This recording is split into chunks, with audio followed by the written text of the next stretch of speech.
Lógico, deve. Depois eu vou passar para a Kathleen. Mas, aproveitando aqui, Ciro, sobre esses desafios econômicos, né? Então, de novo, a gente passa por uma questão de segurança, os grandes centros urbanos do Brasil, embora seja uma boa realidade, os dados melhoraram em relação às últimas 2 décadas e meia. Tem um índice ou outro que sobe, mas, em geral, eles melhoraram. Mas, curiosamente, o fator da impressão sobre a violência e sobre a segurança não reflete esta mudança, esse profissionalismo cada vez melhor, enfim.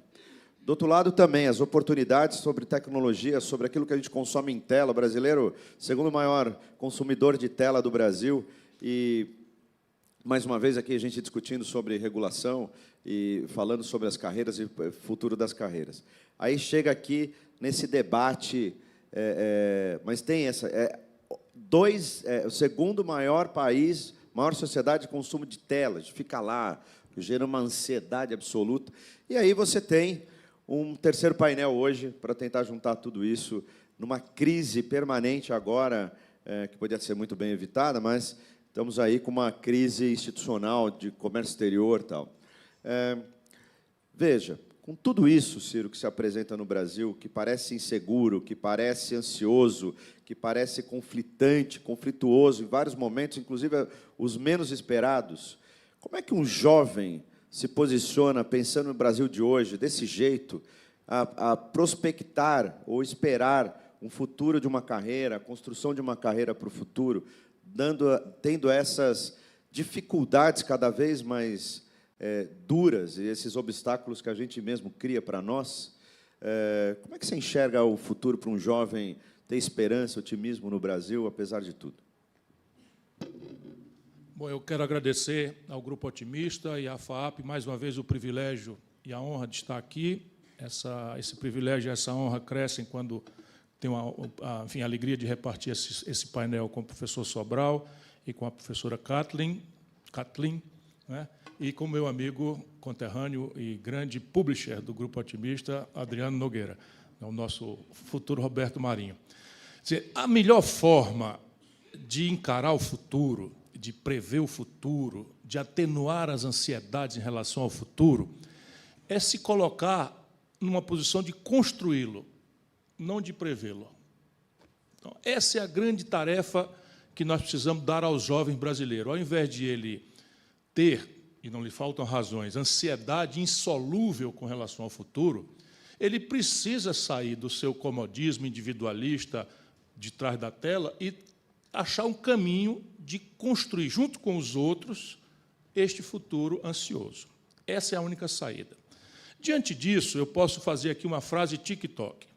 O Brasil tem todos os atributos físicos e humanos para ser uma nação não só de extraordinário êxito, mas uma nação exemplar de um êxito civilizatório ainda não experimentado pela humanidade, por uma série de atributos que só o Brasil tem.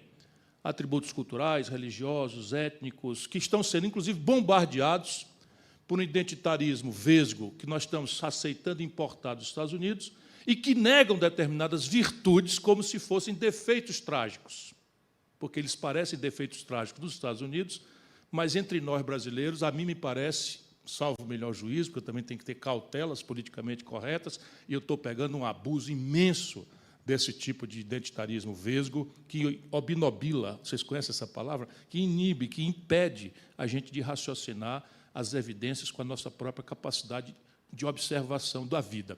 O que eu estou falando? Etnia. A mestiçagem que o Brasil experimentou não é um defeito, como estão querendo nos provar. Isso não nega a necessidade de você afirmar o reparo histórico a 380 anos de escravidão. Não, de forma nenhuma. Mas você apostar na segregação é um problema americano. Foram a uma guerra civil por isso. E você apostar na mestiçagem é uma alternativa à brasileira historicamente considerada. Eu não vou fazer aqui um tratado sociológico, eu quero só afirmar de novo, agora saindo do TikTok, que o Brasil, no TikTok, é uma nação que tem tudo para dar certo, mas está caminhando exatamente no rumo errado. Essa é a frase para o TikTok. Então, O que é isto? Então, quais são os fatores, vamos lá, estratégicos, assim, até cacete, desagradável da gente explicar e tal, mas a gente precisa fazer força para parar de se acostumar com verdades superficiais, epidérmicas, aligeradas, que parecem ser simpáticas e boas da gente ouvir, mas que não acrescentam nada à nossa perplexidade diante dos problemas. Os problemas, sendo complexos, exigem soluções relativamente complexas também. Primeiro fator que explica o êxito civilizatório no mundo. Eu tenho escrito sobre isso, tenho aprofundado, tentado desenvolver uma pedagogia nacionalizada ao Brasil, mas, assim, o primeiro fator de desenvolvimento econômico é que jamais prosperou nenhuma civilização na sociedade mundial humana, nem na história da humanidade, nem no atual experimento geográfico, onde a gente possa anotar êxito civilizatório, que não seja baseado no seu próprio nível alto de poupança nacional. O que quer dizer isso? Isso quer dizer o seguinte, que o que financia desenvolvimento é a capacidade que uma nação tenha ou deixa de ter de construir um alto nível de formação bruta de capital, dizem os economistas brilhantes, digo eu, capacidade de poupança para sustentar o desenvolvimento. O Brasil não tem poupança. Por um conjunto desastrado de políticas, que eu vou dar algumas caricaturas, o Brasil hoje tem 16% do PIB de formação bruta de capital. As nações mais pobres do mundo têm 30%, 28%, 29% e tal. E o Brasil, sem 22%, não sai do atoleiro de 2 de fração no crescimento anual, o que são absolutamente insuficientes para superar nosso atraso e o acúmulo de problemas graves que a sociedade brasileira tem. Quer ver o exemplo prático do que eu estou querendo falar? Só as políticas sociais compensatórias do Brasil, Bolsa Família e BPC, investem mais de 2 vezes o que nós investimos em educação, tendo por fonte o Orçamento Geral da União. Compreendem? Este país gasta com BPC, benefício de prestação continuada, e Bolsa Família, que são políticas sociais compensatórias, o dobro no atual Orçamento da União do que esse país aplica em educação. Guarde esse dado, mas se eu acrescentar que o país gasta R$1 trilhão em números redondos com previdência social, que também é uma etapa de consumismo, você vai, então, que nós temos 4 vezes em políticas sociais compensatórias e seguridade social o que aplicamos no investimento de futuro, que é a educação. É simples de entender, concretamente. Ou a gente inverte isso e a melhor oportunidade está se dissipando. Quando eu começo a brigar por essas coisas e virar o chato da República, etc., etc., o Brasil era um país jovem. Nós tínhamos 5, 6 trabalhadores ocupados formalmente para um aposentado. Essa janela demográfica está fechando aceleradamente. Hoje nós temos 1,4 trabalhadores brasileiros ocupados formalmente para cada aposentado. Então, as soluções vão ficando politicamente muito mais difíceis, muito mais complexas, muito mais sofisticadas. Segundo fator, para além do primeiro, que é a poupança alta. E, ao contrário do que diz o mito neoliberal, o nível de poupança de uma nação não é consequência fatalista que as forças da gravidade produzem ou deixam de produzir. É consequência de arranjos institucionais que a política faz ou deixa de fazer. Faz bem feito ou faz mal feito. A segunda questão é: só prosperam aquelas sociedades que conseguiram, por esta ou aquela institucionalidade, constrangedor aqui é que nem sequer a premissa democrática é uma exigência, olhando, por exemplo, a China, os experimentos autoritários de alguns outros lugares, mas o que funciona mesmo é Estado forte, iniciativa privada forte e uma academia comprometida em produzir as respostas tecnológicas que o desafio do desenvolvimento pretendido solicita. O Brasil é confusão. Ainda ontem, 7 de setembro, nós assistimos manifestações em que uma massa de pessoas vestidas de amarelo, no Dia Nacional do país, foram cobertas por uma bandeira dos Estados Unidos, que vem a ser a potência que está nos atacando economicamente com o tarifaço. Isso é eu ia dizer o cu do mundo, mas isso é o fim do mundo. Isso é o fim do mundo. O Caetano Veloso fala assim, então, num verso, então eu me sinto autorizado a imitar o Caetano Veloso, sem a verve. Né? Posso, né? Então veja. Então, repare, o Brasil tem uma confusão ideológica irracional que o mundo que resolveu os seus problemas superou há muito tempo. Alguém mencionou aqui o Deng Xiaoping. Ora, A China só vira a portentosa experiência de desenvolvimento quando o Partido Comunista Chinês entende que não adianta nada ter os fatores de produção monopolizados por um Estado dirigido por um partido único, e funda uma burguesia privada nacional. Aí explode a China. Os americanos fazem a retórica liberal para o mundo inteiro, etc., etc., em todos os momentos e setores e oportunidades em que eles são protagonistas, sob o ponto de vista competitivo. Então, eles são protagonistas, e neste setor advogam o liberalismo. Eles são frágeis, ou neste ou aquele outro setor, eles viram protecionistas. Essa discussão hoje não precisa mais ser tão retórica, porque o Trump, pelo menos, tirou a máscara. O que ele está fazendo? O Trump está fazendo uma política industrial e de comércio exterior truculenta, apressada, grosseira, mas sabe quanto ele arrecadou de tarifas em 6 meses? Ele arrecadou 7% do cavalar déficit fiscal norte-americano, 152 bilhões de dólares. E ele consegue, no Brasil, comover pelo menos uma metade, grande ou pequena, menor ou maior, da sociedade brasileira, defendendo o ataque que ele faz ao nosso país. E esse país está doente, está profunda e patologicamente doente é pleonasmo, mas a doença é tão grave que é uma doença doente, realmente, é um negócio muito sério. Terceiro fator, já está demonstrado, nenhuma sociedade nacional se desenvolveu êxito civilizatório sem uma aposta em gente. O Brasil tem metade da escolarização argentina. O Brasil não sabe nada de inteligência artificial. Nós vimos aqui o painel de comércio exterior, nós estamos falando em carne, em laranja, em suco de não sei de quê, suco de laranja, soja, milho. Eu não vi falar numa geladeira, que é um rudimento tecnológico. Geladeira, porque é irrelevante. É irrelevante, nós estamos indo embora das possibilidades de contemporaneidade. Por quê? Porque nossa aposta em gente volta àquele número.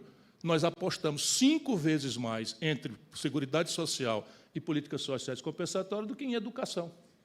Então é o seguinte, o lado crítico é que a situação é essa. O lado generoso é que tudo isso aqui é tarefa politicamente resolvível. Depende de nós.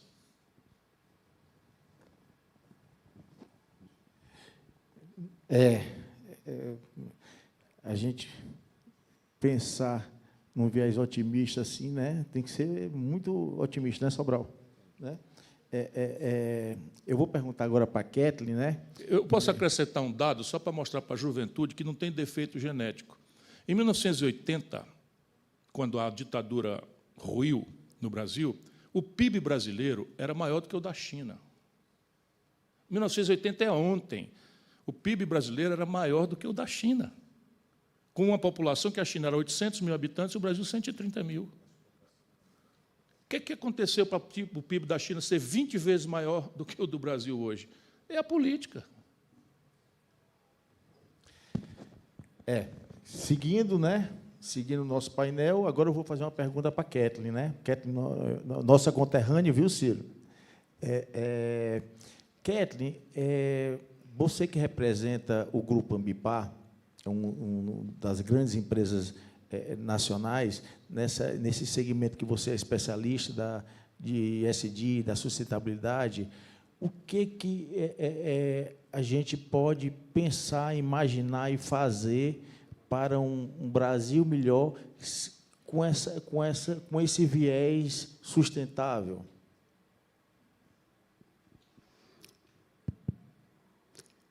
Boa tarde. Já boa tarde? Já boa tarde. Obrigada, Adriano, obrigada, Sobral, Ciro, conterrâneos. Sobral está quase cearense, né? Mas com o nome desse, Sobral. É verdade, é verdade. Qual é o teu endereço? Onde é que tu trabalha? Qual é a rua? Está explicado. Adriano, eu respondo a sua pergunta com outra pergunta, que não é minha, é do Luiz Fernando Veríssimo, que nos deixou recentemente, que era imperdível e impagável. Quando a gente acha que tem todas as respostas, vem a vida e muda todas as perguntas.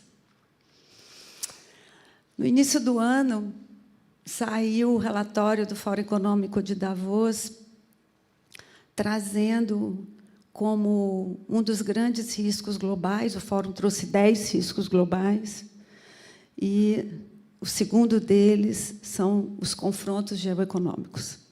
Acho que é isso que a gente está passando aqui agora, que foi o tema de outros debates. E eu acho que a gente tem uma grande oportunidade nas mãos, como dono da maior reserva, né, florestal do mundo, a Amazônia, né, e tantos recursos naturais, da gente mudar, da gente ter esse protagonismo. Mas, ultimamente, eu tenho me perguntado se nós estamos combinando o nosso discurso com as nossas atitudes. Se a gente não está num processo de self-washing ao longo de todos os fóruns otimistas, a gente tem visto muitas empresas trazendo suas práticas de sustentabilidade. Eu sou sustentável por natureza, eu trabalho com essa temática há 30 anos. Então, para mim, é absolutamente natural e necessário, se a gente quer mudar a prática do ISD na veia.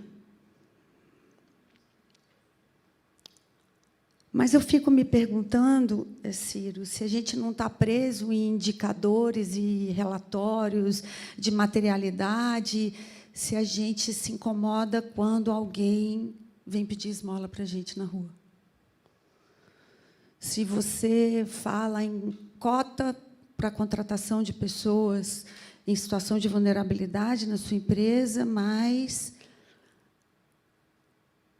você olha uma pessoa dormindo na rua e dá ojeriza. Se você não paga pelos serviços ambientais dentro da sua organização.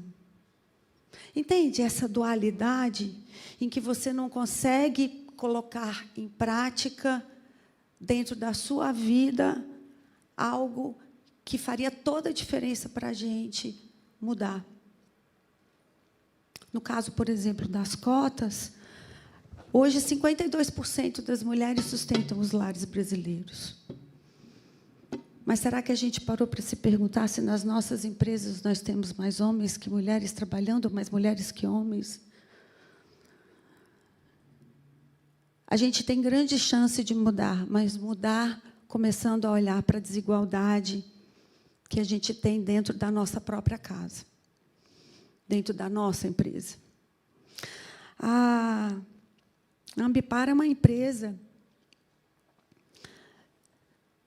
brasileira, multinacional brasileira, que está em 41 países, com 500 bases. E, como a gente diz na gestão pública, eu vim da gestão pública há 30 anos, e há um ano estou no segmento privado. Na gestão pública, e você foi gestor, a gente trabalha com problemas que vão do alfinete ao foguete, né? Tentando resolver processos de compras, aquisições, atender demandas. E hoje eu me encontro numa empresa que vai do alfinete ao foguete.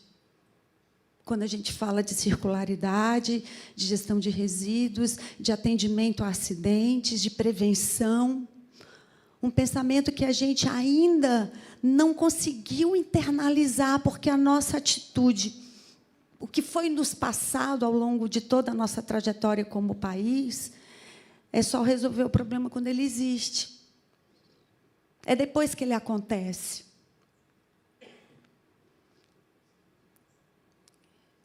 Por isso, eu acho que chega um momento de nós refletirmos sobre o que realmente queremos para o mundo. Mas o que realmente queremos para dentro das nossas casas, das nossas realidades, para que a gente possa transformar. Tem muita empresa fazendo greenwashing, mas temos mais pessoas fazendo self-washing. Nós aqui somos de um time que tem força, foco, fé, resiliência. Assim como você, Ciro, eu acredito que o Brasil dá certo. Depende muito da perspectiva de como a gente vai lidar com todos esses problemas. E ser sustentável, agregando processos que possam agregar eficiência, eu acho que é a chave de tudo. Mas, primeiro de tudo, a gente precisa fazer uma grande reflexão, sabe? Esse é o primeiro passo. O segundo é mudar as perspectivas do relatório global, que em 10 anos trazem como os 5 maiores problemas para o mundo, todos relacionados às perspectivas ambientais e sociais, como perda de biodiversidade, eventos climáticos extremos e por aí vai. Eu acho que você é bem realista. Vamos tentar mudar essa realidade para uma realidade mais otimista.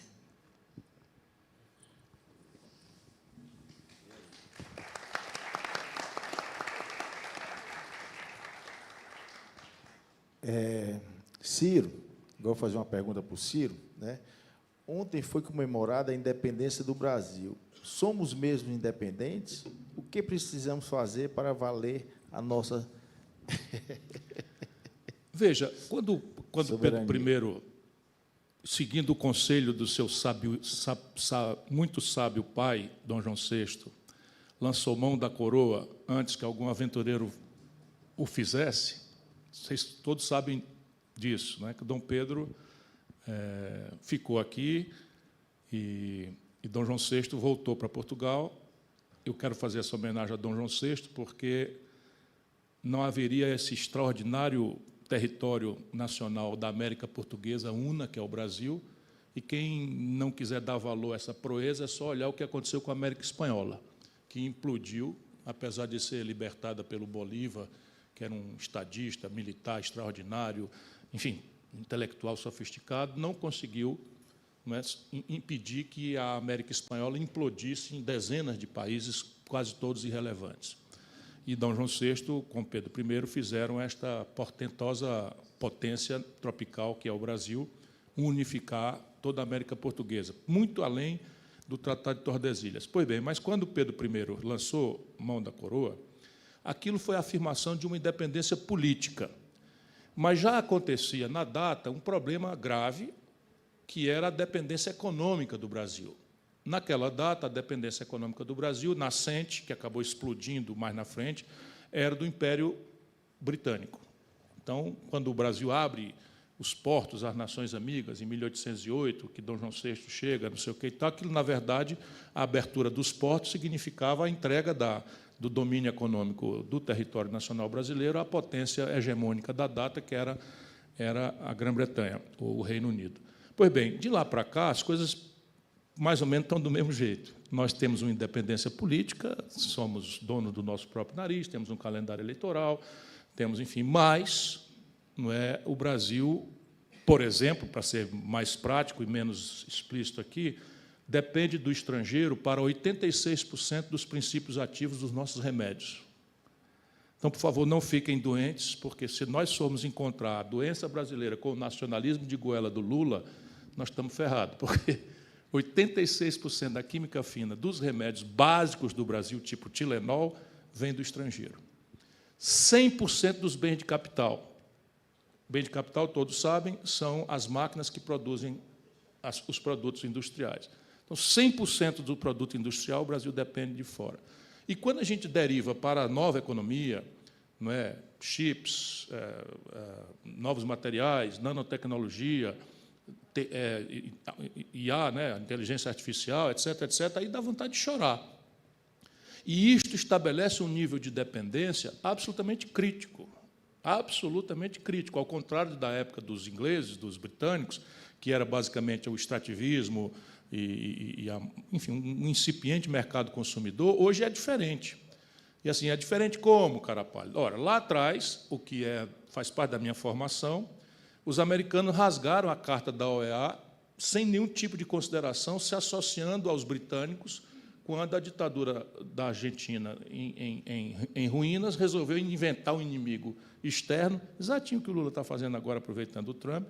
Os ditadores da Argentina, decadentes, na iminência de cair, resolveram arrumar uma guerra, chamada Guerra das Malvinas, e arrumaram o inimigo externo. Imediatamente, os argentinos esqueceram todas as atrocidades em consequência da ditadura, se associaram aos ditadores e tal, para, no fervor patriótico, defender a pátria contra o inimigo externo.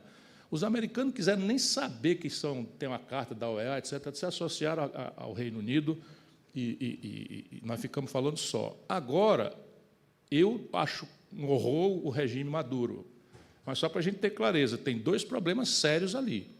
Um problema, o regime Maduro reclama para si, para a Venezuela, uma região chamada Arecibo. Essa região Arecibo é por causa do petróleo, que aqui a gente não explora, mas a Guiana está explorando, enriquecendo explosivamente a Guiana, enquanto aqui a gente faz essa discussão barroca sobre ser ou não de ser explorado o petróleo da coisa. Pois bem, o único acesso de uma infantaria, que é uma força de ocupação necessária para materializar os arroubos de um ditador decadente e corrupto como Maduro, atravessa o território nacional brasileiro. Nós não temos eficácia para conter isso. E mais ali, do outro lado do mar, mas não mais do que 600, 700 quilômetros dessa fronteira, os americanos estão com uma flotilha, inclusive com como é que chama? Um porta-aviões nuclear, 35 caças, etc., etc., a pretexto de combater o narcotráfico, o narcotráfico e tal, exclusivamente na costa da Venezuela. E o Brasil não tem nenhuma eficácia, nenhuma capacidade dissuasória, nada, zero capacidade dissuasória, para vocês verem, no limite, o que é independência. Então, ok, somos politicamente independentes, mas econômica e tecnologicamente e, sob o ponto de vista militar, o Brasil não é uma nação que possa dizer não a ninguém. Sobral, agora é a sua vez de novo aí, Sobral.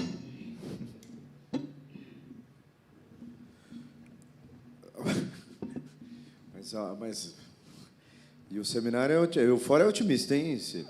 Muito bem. Quem vocês acham que é o mais otimista daqui?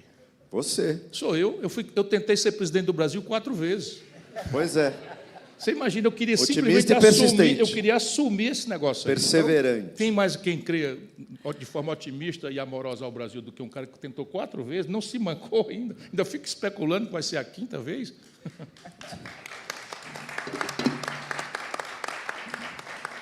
Mas, olha, Adriano, debate ótimo, fórum como esse, de fato, é isso, né? A gente precisa expandir esses horizontes do processo formativo. Recentemente, o órgão regulador, o Ministério da Educação do Brasil, recente, não foi esse governo, né? Mas exigiu que parte da nossa matriz, a matriz é o conjunto da carga horária que a gente soma dentro de um curso, e determinou que 10% da soma da carga horária fosse oferecido, articulado e promovido uma prática extensionista, que é o contato que a formação do jovem precisa para se formar na academia como cidadão, como cidadã, né, de fato. E aí, Ciro, e a própria Kathleen, né? Kathleen, aqui tem uma agenda, há 30 anos nós estamos discutindo sustentabilidade, o Brasil tem 6 biomas, a gente podia ser uma potência do ponto de vista de exemplos, né? que a gente não consegue sair nem da discussão, que dirá ir para a prática, essa coisa da independência que o Ciro tem dito, essa confusão que a gente tem. Bom, nessa perspectiva, né, de novo voltado aqui para a nossa jornada, de novo aqui voltado para a melhor formação do nosso aluno, que tipo de cidadão e cidadã a gente espera para a sociedade futura? E, esperando essa sociedade futura, que tipo de prática, que tipo de academia, que tipo de escola que vocês entendem que a gente deveria construir, constituir e projetar?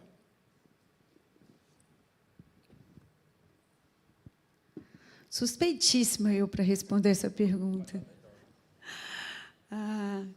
Uma das deficiências que eu considero que precisa ser resolvida, Sobral, é a gente trazer, por exemplo, a discussão da sustentabilidade para dentro da sala de aula, para a responsabilidade que cada um de nós deve ter. Você vai para o Japão, as crianças têm aula de educação financeira, pequenininhos. Né? As crianças limpam a sua casa, limpam a sala de aula, todos juntinhos ali, fazendo um grande trabalho de já organização interna. Né? Hoje nós temos um nível de endividamento altíssimo do brasileiro. O servidor público, então, está altamente endividado, fez um empréstimo atrás do outro. Temos escolas digitais, mas uma internet que não funciona. Temos uma geração que está chegando na IA agora, outros que sequer vão conhecer. Eu sou de uma geração, estou com 53 anos, e estou conhecendo agora todas as ferramentas de inteligência artificial. E estou levando um susto. Porque ela é capaz de mudar a minha realidade. E acho que a resposta para a sua pergunta, Sobral, está na capacitação, está na educação. Mas essa educação ela começa na base, trazendo uma visão muito transversal, multidimensional e plástica dos conceitos das matérias que a gente estuda, que não pode ser um olhar enviesado. Ele precisa ser um olhar 360, sistêmico, dos problemas que nós temos. E a gente não discute, por exemplo, sustentabilidade. A gente não discute práticas ESG. A gente vai saber disso lá na frente. Achando, por exemplo, que um conceito como esse está preocupado apenas com questões ambientais. Quando eu estou falando aqui de governança sobre a sua própria vida, sobre como você leva esses conceitos no seu dia a dia, a relação com as pessoas, a relação com o meio ambiente, a relação com o seu negócio, a relação com o lucro, a relação com a responsabilidade que cada um de nós deve ter com as suas ações. Tem um trabalho muito interessante, que eu não sei se você conhece, que chama Megedu. É uma organização que faz um levantamento sobre, por exemplo, quantos por cento no Brasil nós temos de escolas com cobertura digital e qual a velocidade que essas escolas têm. E os dados são, assim, assustadores. Uma camada da população muito pequena, Sobral, e eu estou me colocando um pouco nessa camada, porque estou chegando agora, está falando de inteligência artificial nos seus negócios. Mas a maioria delas sequer sabe o que é um endereço de e-mail. Como é que essa criançada vai crescer e vai mudar o nosso país? Porque eu estou apostando, Ciro, na geração que vem, porque a minha, com força, foco, fé, resiliência, eu vou fazer diferença no meu quadrado. Eu gostaria muito de me meter nessa... Tá ligado aqui? Parece. Aqui está. Eu gostaria muito de me meter também nessa questão, porque a base filosófica do nosso problema global, e no Brasil tem esses componentes caricatos e selvagens, é basicamente neste ponto aí. Que tipo de cidadão? E eu, que não gosto de impasse, e por mais que ninguém queira acreditar, sou um otimista inveterado, eu não deixo de refletir sobre o que parece ser solução impossível. E a mim me parece que eu tenho uma hipótese para a gente discutir neste ponto. A hipótese é a seguinte: 25, 20, 30 anos de perversão neoliberal trocaram na nossa cabeça a ideia de que nós somos personas, cidadãs, para consumidores. Então, e nós não nos ofendemos com essa troca. Nós agora não somos mais abordados como seres estetas, ou amantes da arte, ou cidadãos, ou insurgentes revolucionários, como a minha geração foi. Nós somos abordados de forma muito generosa, a publicidade é sempre muito bem feita e tal, e nós aceitamos essa troca de persona, de cidadania para consumidor. Ora, quando essa troca acontece, nós trocamos também o conjunto axiológico, o conjunto de valores que hegemonizam a persona de um cidadão para o conjunto de valores que hegemonizam a persona do consumidor. É assim, um cidadão, um insurgente, um poeta, um romântico, procura a sua felicidade, nós estamos na vida mais ou menos conscientemente, procurando ser felizes. Por mais que a gente não tenha consciência, nosso dia a dia é uma busca ansiosa pela felicidade. Fugidia, mas pela felicidade. O cidadão, o romântico, o insurgente revolucionário, busca isso numa dimensão espiritual. É exatamente a insurgência, os valores revolucionários, ou a estética comovente, ou a poesia que faz chorar. Isso aí é o que é felicitante para o cidadão. O consumidor não, é mais trivial e básico, embora seja absolutamente impossível e razão de ser da frustração coletiva que a humanidade hoje vive. E mãe de todas as nossas tragédias, penso eu, para a discussão. É assim, o consumidor busca ser feliz realizando a expectativa de consumo maravilhosamente comunicada por todos os buracos que a gente tem na cabeça, vistos ou invisíveis. Então, assim, quanto da minha expectativa de consumo eu dou conta de realizar com a renda apertada que eu tenho? Ora, se eu tomo conhecimento de um padrão de consumo e a minha renda é apertada, daí a pouco eu consigo melhorar a renda, esse padrão de consumo foge de mim. Ele sai da bicicleta para o carro, do carro para a moto, da moto para o carro, do carro para o jatinho, enfim. E a frustração é a única coisa certa. Se a gente quiser mudar para os adultos, é provocar uma reflexão filosófica sobre um adornamento, uma volta à ideia de que eu não sou um consumidor, eu sou um cidadão. Eu até não vou negar, não vou antagonizar o meu consumo, mas eu vou subordinar o consumo à minha cidadania e vou, ao subordinar o consumo à minha cidadania, eu vou demiti-lo de ser a sede da minha felicidade. Isso é uma tarefa para os adultos hoje. Para as crianças, é começar agora, lecionando na pequena escola, no ensino, no jardim de infância, que é a pré-escola, o seguinte: o ato de consumo que me vulnera a toda essa perversão é objeto de uma pergunta: quanto custa? E puro e simples. Então, quanto custa isso e eu acesso ou não acesso? É só a gente lecionar para as crianças, a partir de agora, duas perguntas adicionais. Quanto custa sempre será necessário, senão a gente cai no que você chamou como é? Brand wash.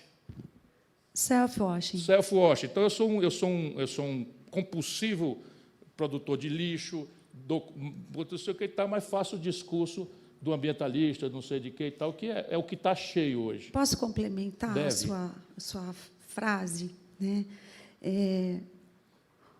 O quanto custa, eu acho que ele envolve um viés emocional muito grande. E aí eu gostaria de compartilhar com os senhores uma experiência que eu tive recente. Eu visitei as cataratas do Iguaçu com meu marido. A voz até embarga. Quando eu fiz aquele passeio e que eu me deparei com toda aquela água caindo sobre a... Fiz um passeio chamado Macuco, que você vai de lancha, né, com várias pessoas e você sente a fortaleza daquela água. Adriano, eu nunca imaginei que eu fosse ver algo tão extraordinário na minha vida. Ali, Ciro, não me importava o melhor carro do mundo, o celular mais moderno, a roupa de marca, ou tudo aquilo que o marketing acaba impulsionando, e a rede social, principalmente, impulsionando que a gente tenha. Ali, o que me sensibilizou foi a própria vida e aquilo que a gente tem. Eu acho que falta um pouco disso quando a gente fala de educação. Filosofia. E quem está aqui nos assistindo pode estar imaginando que doida é essa que está falando de filosofia e cataratas do Iguaçu, quase na hora do almoço. Mas é isso que faz a diferença da gente e traz a própria razão de existir. O que nós estamos fazendo aqui? E quando a gente fala de sustentabilidade, de otimismo, de fé, de resiliência, a gente está falando disso, de acreditar em algo muito maior do que o impulsionamento de uma rede social para você comprar o último celular da moda, né? Então, eu estava dizendo, com essa brilhante contribuição que comove, mas dá um exemplo prático do que eu estou querendo falar. Você já é adulta e teve uma epifania diante de um fenômeno absolutamente extraordinário da natureza brasileira e relativizam-se todas as outras questões. Ontem eu fui ao teatro com a Gisele e também eu já estou nesse processo há algum tempo de coisa, então. Mas eu queria dizer como é que a gente faz para o futuro. Eu acho que a gente tem que continuar sendo objetivo e pragmático, coisa que o esquerdismo infantil, que segue sendo a doença do comunismo, conforme dizia Lenin, não é? Lenin não é o extraordinário poeta brasileiro, mas o Vladimir, que fez a Revolução Soviética. Quer dizer, continuar perguntando quanto custa é um imperativo da realidade, dado o bombardeio publicitário e a nossa exiguidade de renda. Porém, se nós introduzirmos 2 outras perguntas na pedagogia das crianças, a revolução está feita. São 2 perguntas só que a pedagogia com as crianças pode ensinar. Segunda pergunta: a quem aproveita o meu ato de consumo? A quem aproveita o meu ato de consumo? E aí você sai da ideia de comprar o mais barato para comprar uma coisa um pouquinho mais cara, porque dá emprego, dá renda a um comunitário seu. Isso é uma revolução monstruosa. E a terceira coisa, que é mais da sua área especial, é se o meu ato de consumo é amistoso à natureza, na origem e no rejeito. Simples assim. Ensinar essas 3 perguntas na pré-escola no Brasil é uma portaria do MEC para fazer. A requalificação e treinamento do magistério para esse tipo de assunto é quase nulo de necessidade. Depois a gente vai falar em AI. Aí é outro assunto mais grave.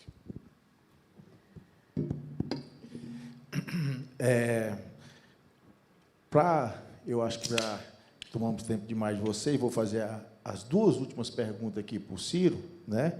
É de conhecimento público que a economia e política são temas siameses, estão imbricados, quase por definição. Como as eleições de 2026 podem afetar o cenário econômico do Brasil nos próximos meses? E uma pergunta que não quer calar, né? Que todo mundo quer perguntar: Ciro, vai para presidente ou para governador do Ceará em 2026?